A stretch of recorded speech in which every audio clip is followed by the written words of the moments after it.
that everybody has a pattern for when they get on the hub, right? They have a certain thing they would do. So it might be they have a certain spot in their house or a certain trigger, like getting in the shower, or they go to bed when they're, for me, it's like I spent a lot of time alone as a kid. So there's certain patterns and triggers that I had. And I learned that everybody who participates in that has a trigger, which leads them to getting on the hub, so to speak. Okay. So they have something they do that kind of creates that behavior. So once I learned about that trigger, I was able to change up the environment, change up my kind of approach to those triggers. And that led me to stop getting the urges to go on the hub. What's up, guys? My name is Riley. Welcome back to my channel. And today we're getting into a really juicy topic. So I had a friend reach out to me and ask me how I stopped watching the hub, if you know what I'm saying. So I want to make a quick video just discussing what worked for me. Little joke, you would think that I was a farmer with how addicted I was to corn, if you know what I mean. Before we jump into that, I would just want to first tell you a little bit about why I think this is a big deal and kind of my story around the hub or corn, okay? And also, this isn't me telling you what you should or shouldn't do.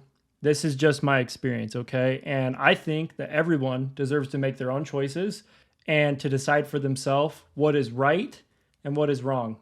And so first things first, I want to jump into when I was younger, okay? So I had a really interesting, let's put it that way, childhood. And I ended up, getting on the hub for the first time when I was like 5 years old. And even at that young of an age, it quickly became an addiction, really, really fast. And so the crazy thing is that as I got older, it kind of became normal, right? It was, something that was talked about pretty often with my friends, with my brother. And again, this is all before I was a teenager. So before the age of let's say 13. And I didn't even really know that there was anything, wrong about it or any potential drawbacks. I couldn't even, jerk my gherkin at the time or you know what I'm trying to say. And so it was more just like a fascination. And who doesn't want to see some boobies, right? So as I got older, though, I started to become more aware of the drawbacks and to see how it affected me personally. So what happened is when I became a teenager and puberty kicked in, it became a way bigger problem. Like we're talking massive problem because as we all know, when you are a teenage boy, or if you know of teenage boys, they tend to be feeding the geese, beating the baldy, holding their sausage hostage, if you know what I'm saying. And that becomes a pretty regular thing around that age, around 13 to 18 years old, when our hormones are flaring, we're going through puberty. And combine that with, for me, which was already a pretty bad problem, and I already had a pretty corrupted mind from my childhood, and I had a really common daily habit, okay? And it became almost impossible, if not impossible, to go even a single day, let alone sometimes even a couple hours at certain points, to not jump online and repeat this cycle, get on my phone or my laptop, and bada boom, bada bing, you know how it goes. So I guess you might call me lucky because around the age of 14, I got in a relationship and I was in that for a lot of years. And the thing is that she wasn't really that cool with me watching. So I put that habit to bed, sorta. What really happened is it became even more I became more ashamed of myself. It became even more of a shame-filled activity because if I'm being real with you, I bet you relate to this if you've been on the hub, so to speak, or, delved into corn, if you know what I'm saying, that it's not that great of a feeling afterwards. It's not like you get done watching and you feel like you won the lottery. Honestly, a lot of the time you feel like, man, I feel like shit. Like, what did I just do? Did I just kick a puppy or something? So the problem is not only now was I hiding it from my girlfriend, which made me feel even more like shit, but I was also realizing that it really had a grip on my mind. You know what I'm saying? I knew that it was a problem. And I was either in a cycle of avoiding the habit and in doing so causing myself a lot of mental stress, or I was acting on the habit and causing myself to feel awful and even more ashamed, okay? And so the funny part is, just for the fellas, a few years into our relationship, I found out that girls also get on the hub. And I was kind of mentally castrating myself all those years for no reason. So advice to the fellas, make decisions for yourself, okay? Because when you do it for other people, not only is it not going to last, but chances are you are probably going to feel like a jackass when it's over because they may be hypocritical. You never know. So with that being said, go through my teenage years, I have this addiction. And as I got closer to my early 20s, I began to realize that something had to change. You know, I felt like a chump. I didn't want to be a slave to it anymore.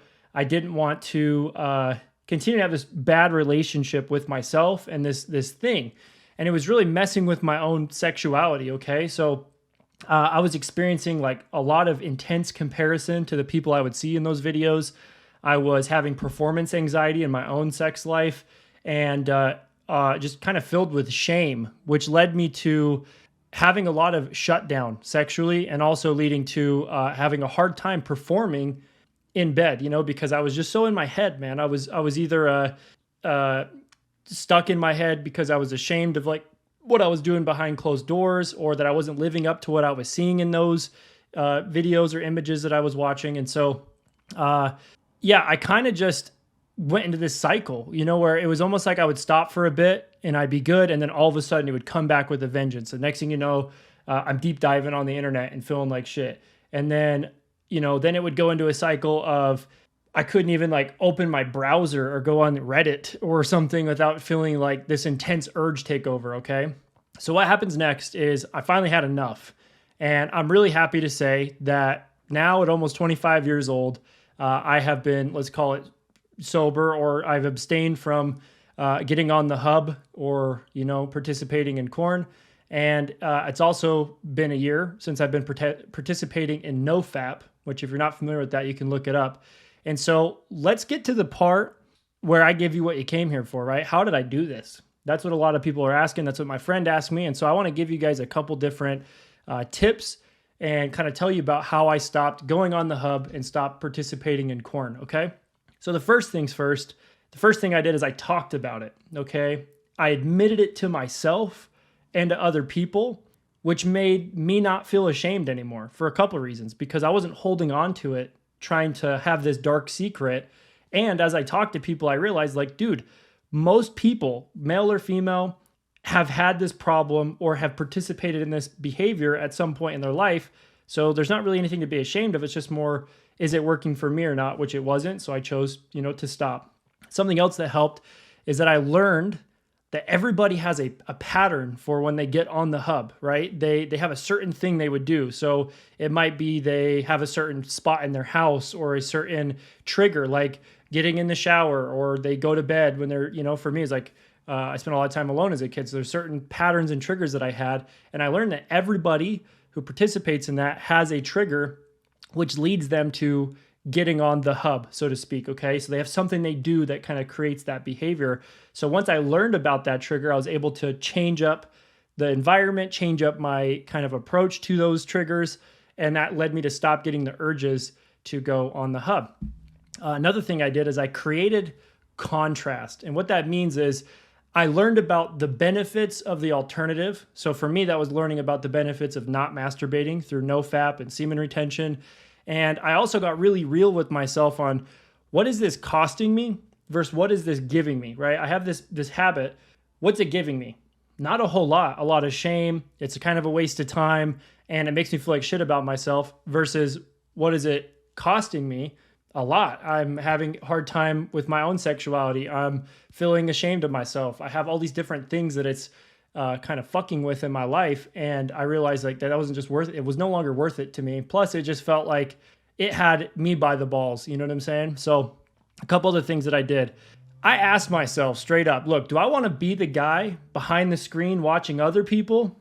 Or do I want to be the one creating those experiences for myself? And I think any of you watching this could answer that question. Like, do you want to be the dude watching other dudes do what you want to do? Or do you want to be the one learning how to make that happen for yourself and taking that and turning it into a skill set so you can, you know, embrace your own sexuality and have the sexual experiences that you want is powerful. It's super powerful. That really helped me as well. Then the last thing I did that really helped is I started a challenge for myself. Okay. So I went at first was like, look, I'm going to go a week without hopping on the hub or, you know, spank in the bank, if you know what I'm saying.